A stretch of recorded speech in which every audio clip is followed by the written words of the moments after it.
pakiramdam as artists, as citizens of the Philippines na magpa-participate kayo sa kick-off event ng EDSA People Power 40?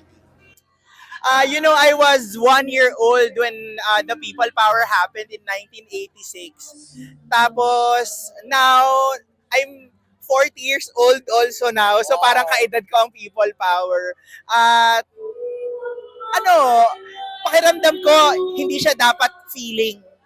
It should be a duty for every Filipino to reminisce, to learn the lessons of martial law, and forward the cause of people power, which is democracy, human rights, ganyan, at yung pagmamahal sa bayan na hindi na natin hahayaan na merong diktador, merong militar na pagpapatakbo sa ating bayan. So, feeling ko dapat hindi siya feeling.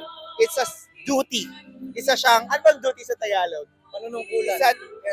Tungkulin ng bawat Pilipino na isabuhay ang lessons ng EDSA.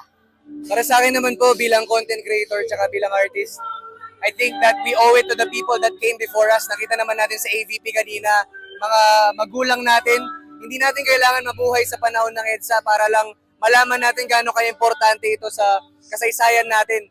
Kasi yung mga ganyang klaseng kaganapan sa history, it's there for us to know that we should not repeat the mistakes of the past.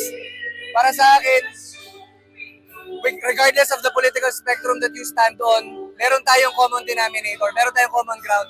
Yung kasukulam-sukulam na korupsyon at panloloko ng gobyerno, kailangan nating labanan kahit anong dekada, kahit anong panahon. The youth and the people will always be there for the country.